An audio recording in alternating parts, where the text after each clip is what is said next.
Hey everyone. It is a long time since I have done a Facebook Live on this page, so I felt I just wanted to come in and talk a little bit about self-care. So I hope everyone or anyone who is watching this is well, but if you're not, then I just want you to watch this video. It's not going to be too long, I hope.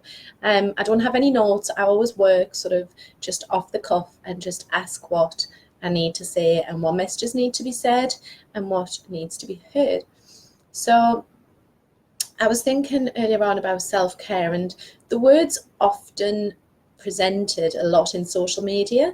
So if you're on social media, often, it says, oh, self-care Sunday, or what are you doing to look after your own self-care? So I just wanted to break down a little bit about what self-care actually means, what it means for me, what it is, and different things that you can do to help yourself and to look after yourself physically, mentally, emotionally, etc., and spiritually. So this came about for me. I fell over last Friday. I don't often fall over, and I landed like a ton of bricks, unfortunately, on the floor. Didn't even have time to put my hands out. I just went straight down. So I hurt my ankle, I hurt my shoulder. So this is my beautiful pink tape, which has been put on me. So my shoulder's been sore for about a week, and I thought I'll give it a week and I'm going to let the bruising go down, see if it's less inflamed, etc. And after a week of this physically being in pain, I just thought I can't handle this physical pain anymore. So I've been this morning to see a physio who has kindly sort of like pressed and prodded me and put this tape on me to help with my physical pain. So when I was driving back from the physio, I started thinking, when we have a physical pain and we can feel it like every single day, whether it's like a sore shoulder, whether it's a sore foot, whether it's, maybe like a tummy pain, something like IBS, or maybe it's, I don't know, just anything physical, that hurts. When we're living with physical pain every single day, then part of that, it's like you feel it, you can feel it, so you want to try and find something which is going to take away that physical pain. So like for me, I knew that if I went to a doctor, for example, then there could be potentially a long waiting time, and I am very impatient. I don't want to wait for my physical body to heal. I want to heal now, basically. Do you know what I mean? And obviously it is still in pain, but I've started that journey of trying to get it fixed myself. So part of your self-care, or part of self-care, is about taking responsibility for yourself and finding avenues to explore which are going to help you with the physical pain. So like I said, whatever sort of like your no, he didn't, whatever your physical ailment is, it's trying to find different things that are going to help. So is it nutrition? Do you have to look at your diet? What sort of food are you putting into your body to be able to sort of allow your physical body to be the best that it can be? Are you eating, like, if you're drinking loads of Coke or eating loads of like sweets and cakes and sugar, if you're eating a lot of fatty food, you're going to feel not great. So think about your diet and your nutrition. That can be self-care. Preparing like a healthy meal, preparing vegetables, preparing soups and stews and everything else. Do you know what I mean? That can be self-care because you're taking the time to nourish yourself physically. Finding someone who does physical things, having a massage once a month, that is physical self-care. Try to think what else is physical self-care. But basically, yeah, so anything. When you're feeling physically unwell, you do tend to seek someone out to try and help you, because you don't want to, you're not meant to be in pain, and we're not meant to be here to feel pain.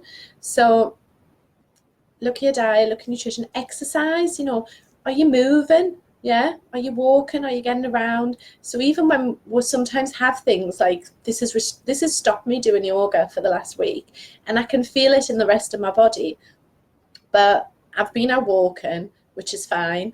I went dancing last night and I was very conscious because I can't raise this arm. So I was dancing with this arm instead and giving it all this, so I was still again being able to get involved. So it's like, even if you're physically limited in some way, what can you do to just get that blood flowing around, get those endorphins pumping, etc. So these are all just ways that we can look after ourselves physically. Going for a walk is free, doesn't cost anything. It's good for, vitamin D, etc. Stop preaching about the physical bit now.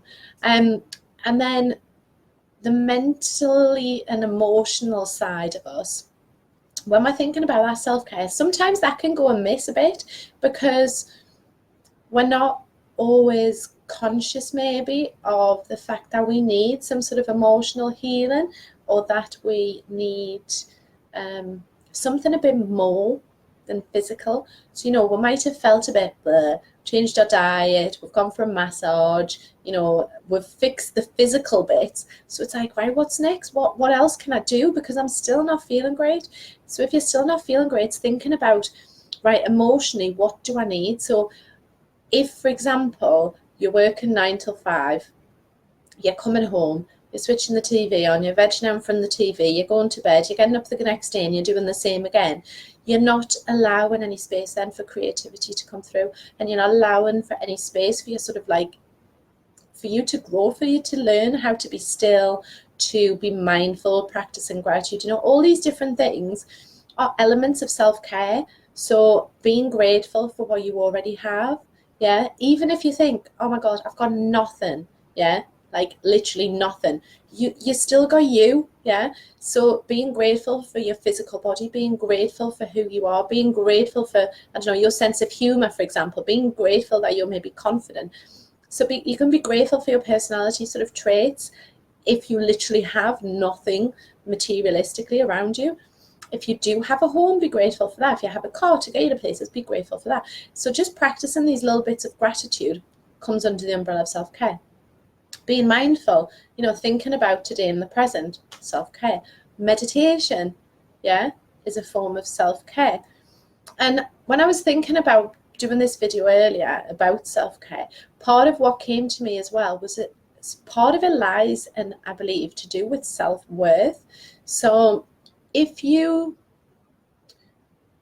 someone who doesn't necessarily value themselves, then making self-care a priority may come a bit further down your list. Because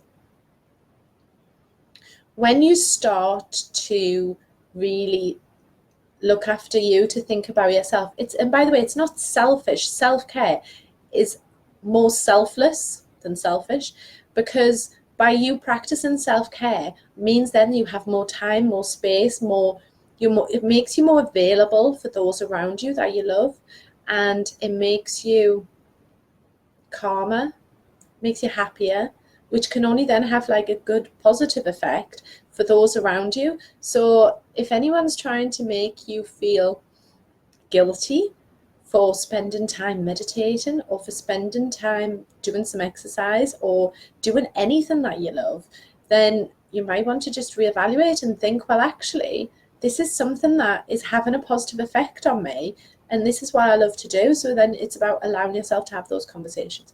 Anyway, I'm going down a different path now. So meditation is a form of self-care as well. And then there are various modalities and healing modalities out there that can help you. And it's just about making time for yourself to do what you love, basically. And that's it. I don't think there was anything else I wanted to say. So self-care is basically spending time for you, on you, with you. You can practice it in several ways, and it's not always just about the physical. So if, like I said, my shoulder's bust, blessed.